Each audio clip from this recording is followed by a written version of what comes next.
Hey guys, welcome back to the channel, All Things Keto with Kelsey. I'm Kelsey, and today I'm going to show you how I make Fathead pizza dough. I'm going to make them into personal pan-sized pizzas, and I'm going to put them in the freezer. They're just going to be crusts, so that I can just pull them out when my family is having pizza, and I'll have my own keto pizza all ready to go.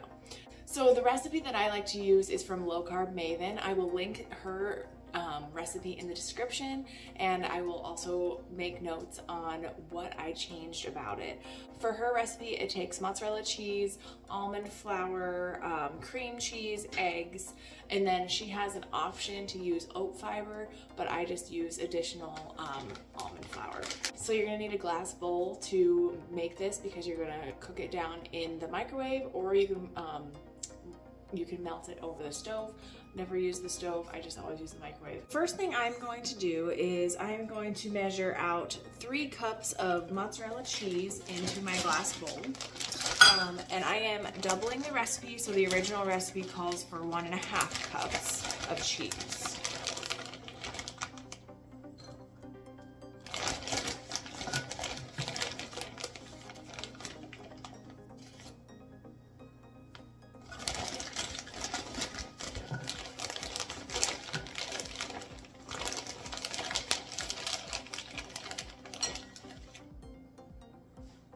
So to the cheese, I am going to be adding 4 ounces of cream cheese.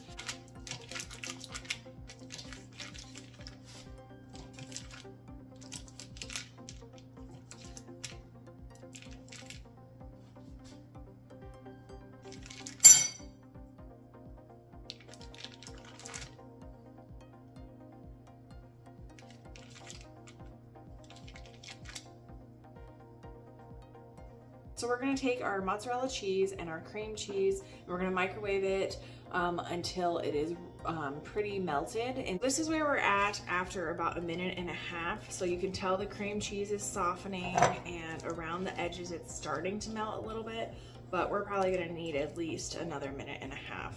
Okay, we are getting really close. This may melt enough. You don't want it to be overly melted, but I think this is actually just right. This is mixing up just, yeah, this is beautiful.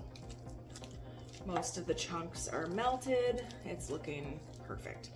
Okay, so to the mozzarella cheese and the cream cheese, you're gonna add, I'm gonna add 3 cups of almond flour. The recipe calls for 1.25 cup of almond flour, and then an additional 1 tablespoon of oat fiber, or an additional 1/4 cup of almond flour. So since I'm doubling it, it's gonna be 3 cups of almond flour. So I'm gonna just get that in there, start mixing it up.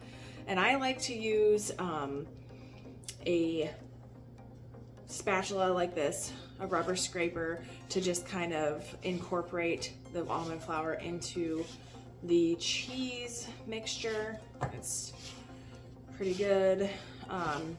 If you find that it's not mixing well, it's very easy to pop it right back in the microwave, melt it a little bit more, but I find that it goes together pretty well. So we're gonna get this going, and then once this is mostly incorporated, I'm going to add 2 eggs. This will help the flour come together, so I'm gonna mix these together. We'll just add it kind of gradually. Well, that was like half of it.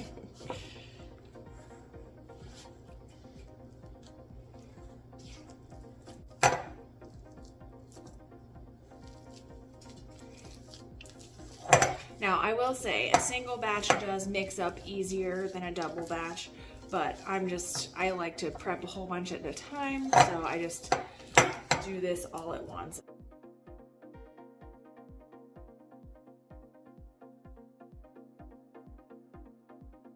Okay, so when I go to roll this out, I'm going to use this silicone mat on my countertop, so this parchment paper doesn't slip a lot. And I'm going to take my dough. I'm going to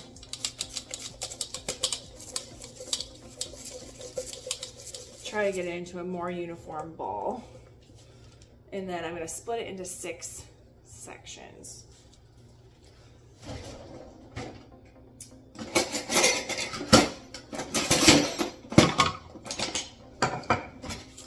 Divide it in half, and then divide it in 3.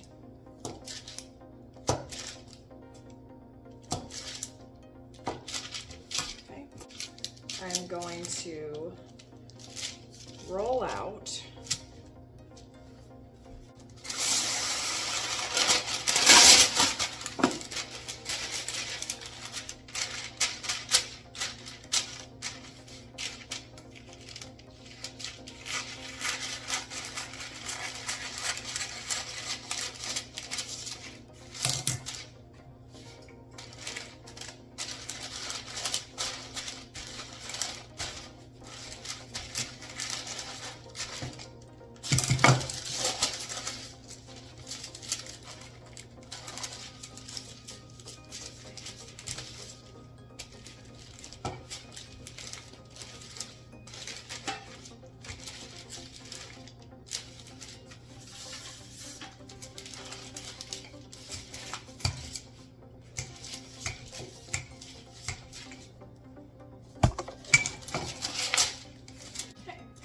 and you're gonna want it pretty thin, and you're gonna want the dough pretty thin, and then we'll put it on our cookie sheet and bake it.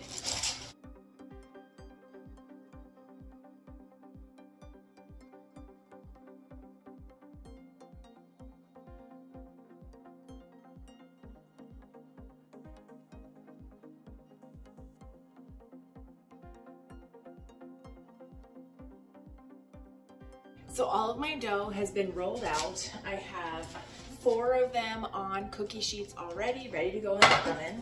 And then I have 2 more here that I don't have a pan for, but I'm gonna put these in the oven at 425 degrees for about 5 to 10 minutes, depending on how fast they get brown. We wanna cook them through so that they're just ready to top with pizza toppings and put it in the oven to melt.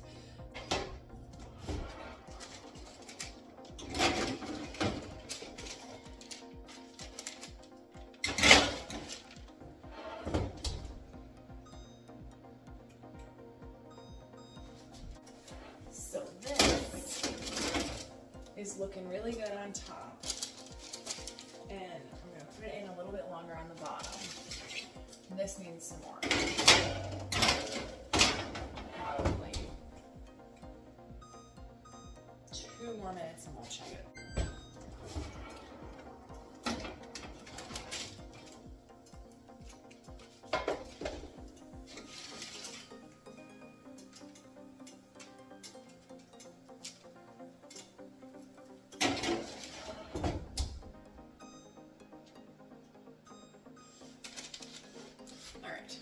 So that's about where I like to see them. I want them to be cooked. I don't want them to be undercooked at all. So these look pretty good. All right, and this is what our crusts look like. I have 4 that are already cooled. The other 2 just came out of the oven. So what I'm gonna do is I'm gonna trim up the parchment paper so that it'll fit into a gallon Ziploc bag, but we'll have a separation so when they're frozen we can just pull them right out. So I'm gonna package these up, and then that's how you make them.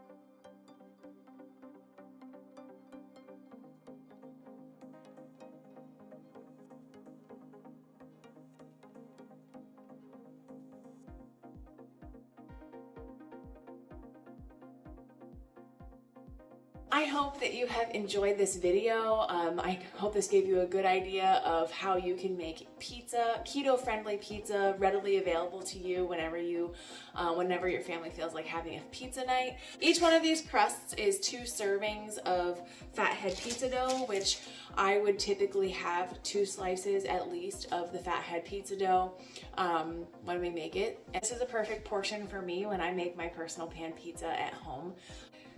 If you enjoyed this video, comment below. Let me know if you're gonna try making these for the freezer. Smash the like button on your way out if you could, and subscribe if you haven't already so that you're notified every time that I upload a new video. As always, I hope wherever you're at today, you're having a great day, and we'll see you soon, friends.